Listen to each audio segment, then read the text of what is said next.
Hey everybody, it's Abishur Prakash, aka Mr. Geopolitics.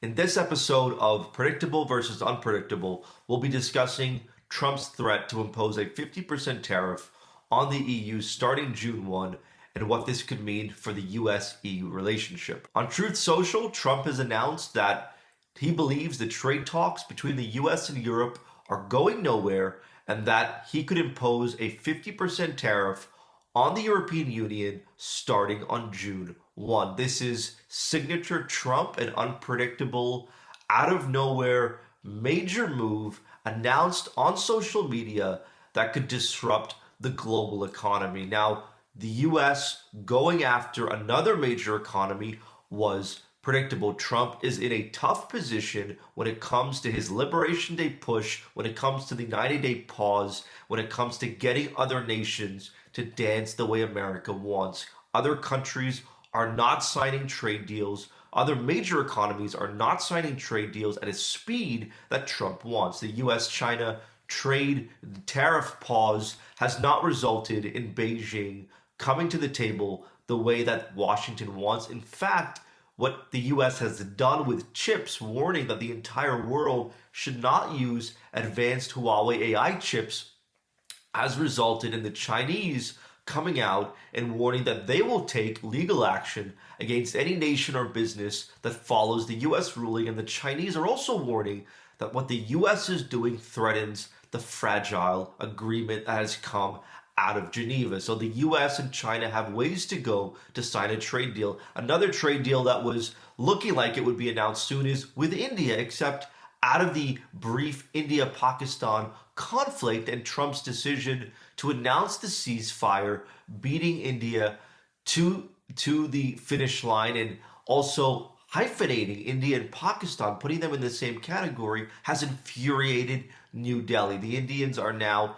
have informed the World Trade Organization that they may impose tariffs on U.S. commodities. So U.S.-India trade deal still has ways to go, and other major economies like Japan are also holding on to their cards. The Japanese have warned that they could use their control of U.S. debt as a major bargaining chip, a sign that even the trade negotiations between Washington and Tokyo are still ongoing. So Trump needs to get a trade deal with some major economies, if not all of them. None of them are happening fast enough. So Trump is now turning the spotlight onto the European Union. Added to this is that the 90-day pause on the world economy effectively, along with China, ends at the end of July. For the world economy, it ends at the end of July. For China, the 90-day pause ends in August.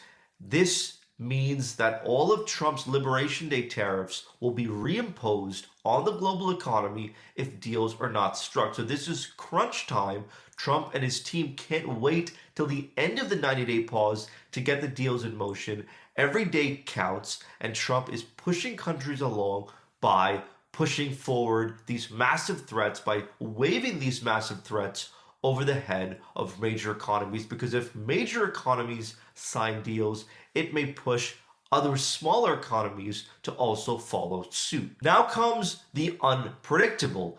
The biggest unpredictable aspect to all of this is whether Trump just wants to get more concessions from the European Union, or whether Trump truly believes the trade talks are going nowhere. If Trump just wants to get more concessions, which he usually attempts to do by putting forward these bold, radical ideas, these bold, radical threats, then the situation could peak, but then fall through and reach a more stable ground, effectively changing the EU relationship and moving it into more positive terrain. But if Trump truly believes that the trade talks are going nowhere, and if Trump is going to follow through with tariffs on the European Union, 50% tariffs starting on June 1, then the US-EU relationship will enter uncharted waters. It means that a transatlantic trade war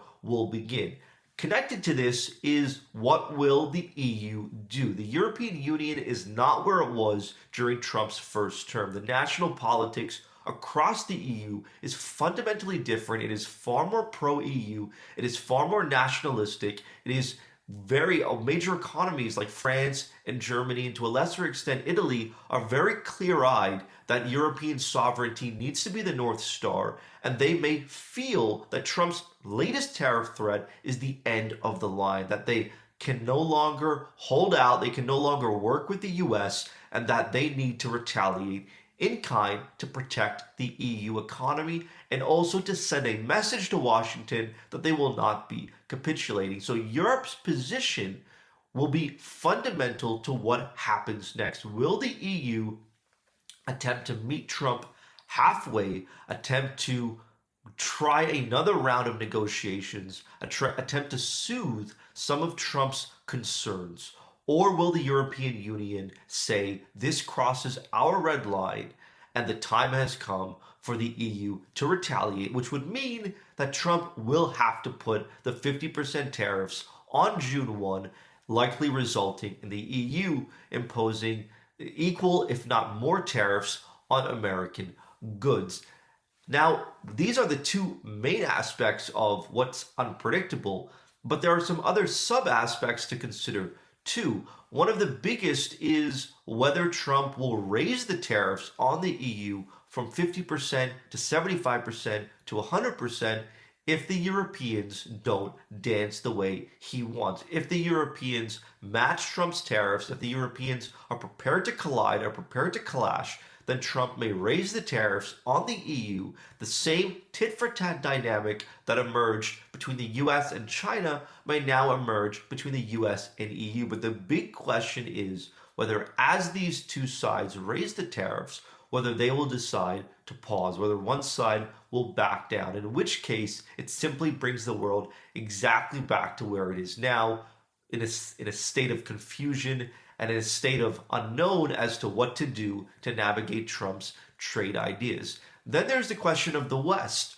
What does this mean for the collective West? If the EU and US are locked in a trade war, the like of which both sides have not seen before, what does this mean for the collective West? And what does this mean for other aspects of the West, particularly defense and security, that until now have been isolated, but with Trump could be connected to trade? Meaning that if the EU doesn't give America what it wants on trade, then the US may retaliate not just by raising the tariffs on EU imports, but by penalizing Europe through NATO, through defense, through security. So NATO could be quickly drawn in, and Trump's other radical ideas, like leaving NATO or not defending countries that don't pay their fair share, could be tabled. And lastly is the big question of China. So far, since Trump has pushed forward his trade maneuvers,